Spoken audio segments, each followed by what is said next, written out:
It's your modern Guru in the house, back with another bang on video. Well, yes, ladies and gentlemen, we've got some wonderful news for you guys. But first, yes, Arsenal's interest in Odsonne Edouard will be discussed in this video. But more importantly, we're going to talk about Pierre-Emerick Aubameyang, his preferred position and the best position that Arsenal can actually use him and make the most out of him. More and everything will be discussed in this video.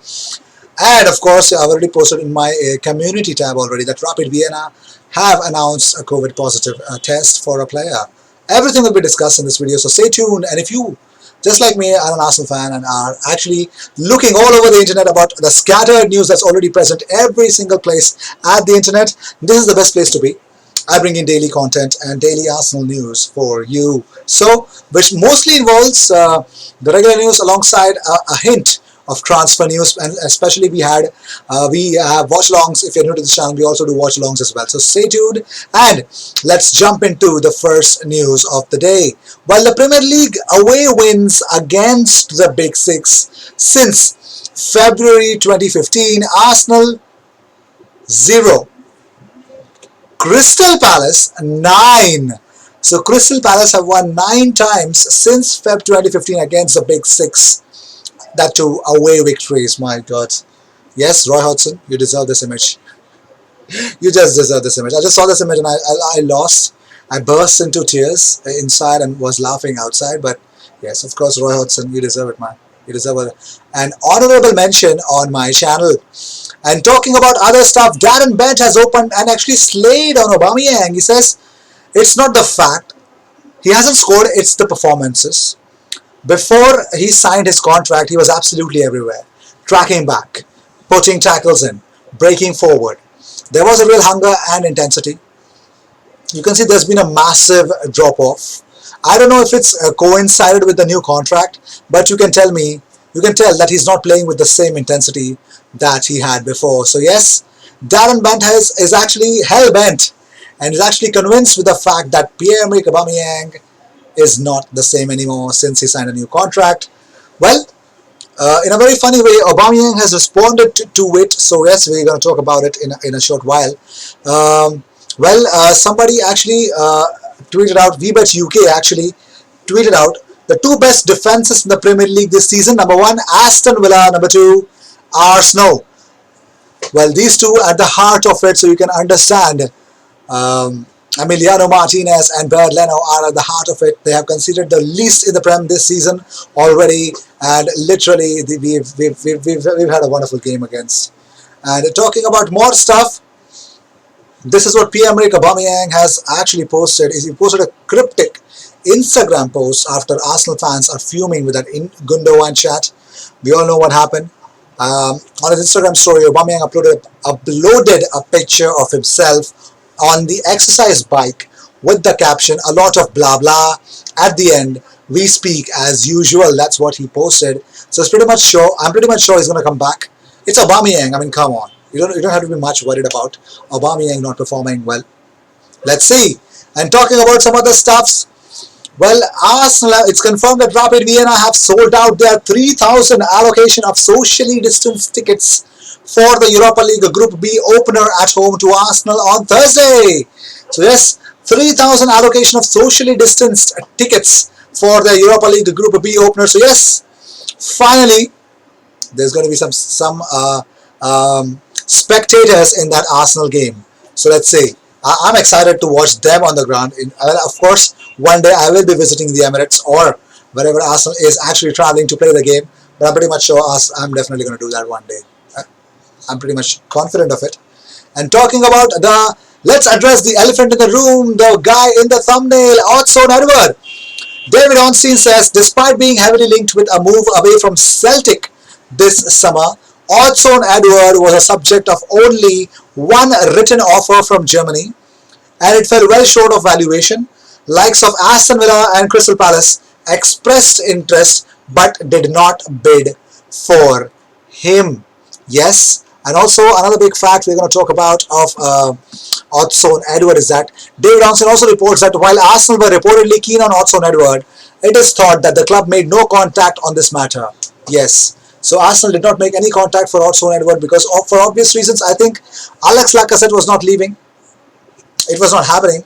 So to straight away come and say that it does not make any sense. And talking about more stuff, Lucas Torreira had some injury problems after this game against Celta Vigo, but David Vinuesa Malvac has actually come up with an update about Lucas Torreira. He says Torreira is fine. He suffered very strong cramps against Celta, and therefore his physical condition will be taken care of during the week.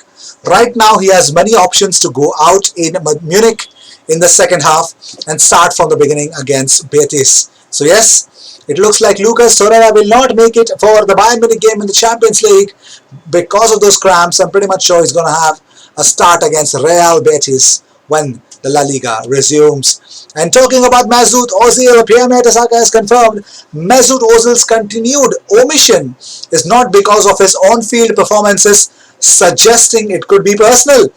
While the German playmaker has been completely frozen out by Arsenal boss Mikel Arteta in recent months, we all know that. But what did Pierre Mertesacker has to say about it? He told the Click and Rush podcast, he says, a lot has changed away from the field. He got married, has a family, perhaps his focus has changed. I'm very sorry that he's currently in a situation where he's not really used. So it looks like personal, but let's see. And talking about more stuff, I would want to apologize because I wanted to put, I thought this is a Shkodran Mustafi image, but this is Aubameyang's brother's image, I don't know why. But the news is, Arsenal outcast Shkodran Mustafi is set for a move back to Germany. Well, the defender is in the last year of his 90k a week contract with Mikel agreeing to get him off the wage bill. And it looks like it is a report that he is eyeing his move home back next year. Mustafi would be short of options with plenty of Bundesliga clubs prepared to land him for free. So if he's going to be free, I'm pretty much sure somebody's definitely going to will be wanting him.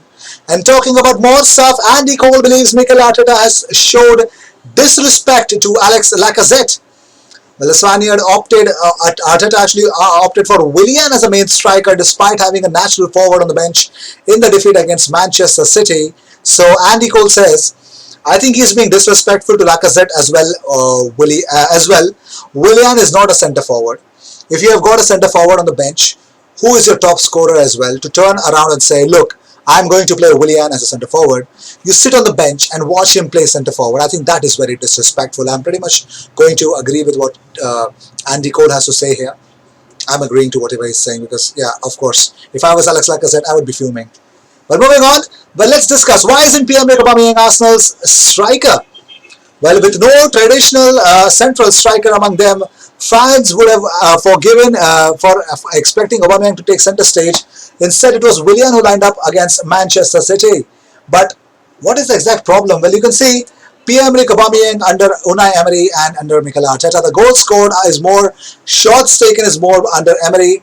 Shots from inside the box is obviously more, touches in the opposition box, and of course, the fifth stat which is not visible, its non-penalty expected goals was higher as well. So Pierre-Emerick Aubameyang was a force to reckon with under Unai Emery, and that is not the case since Arteta took charge. Because having now seen the 31-year-old fail to score or assist in the last 3 Premier League games, Arteta has a problem on his hands. If he doesn't trust Lacazette to lead the line in games against Big Six, and still sees Nketiah as an understudy, why not move Aubameyang into the centre? What is wrong? Like seriously, what is the issue here?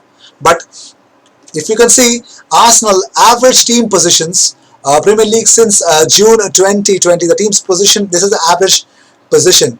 And Arteta's 3-4-3 formation since the restart means whoever plays centre forward is not necessarily the closest player to goal. This and the focus on quick transitions coupled with Aubameyang's pace and ability to cut inside onto his favoured right foot made his move onto the left an understandable one. His functioning examples of wide goal scorers exist elsewhere too, like Sadio Mane, Mohamed Salah, playing either side of the tireless Roberto Firmino, cutting in off the flanks and arriving late at the back post, showing that goal scoring does not have to come from central starting positions, of course. But Aubameyang pre-Arteta per 90 in the Premier League, 0.73 goals, touches in the area 4.81, shots inside the box 2.44, shots on target 1.29, post Arteta 0.52 drop in goals, touches in the area 4.29 less, shots inside the box 1.88, shots on target 1.36, on target shots has just increased, that is just increase and nothing else. But on average, under Arteta, Aubameyang is scoring fewer goals and receiving the ball inside the opponent's penalty area less frequently. When faced with an organized defense and a team with a lead to hold on to, the space he needs to operate at his best is diminished. His role changes from looking to run in behind and stretch defenses to trying to thread eye of the needle through balls and sending over hopeful crosses to the others. Arsenal broke their transfer record to sign Aubameyang, but will the thing stand again? Only time will tell. And talking about more stuff, Rapid Vienna have actually announced that one player tested positive for COVID-19 during their regularly scheduled tests. The player is asymptomatic and is already quarantining at home. Training and matchday operations remain uninterrupted. So yes, things won't change for Rapid Vienna. The game is definitely going on versus Arsenal. So these were the news of the day. I hope you enjoyed whatever came your way. All the views and news and everything about Arsenal comes to this platform every single day, twice. We go live every day just so we can kill time and definitely wait for the kickoff very soon. I will see you in my next video. Until then, cheers. And don't forget to subscribe. Cheers.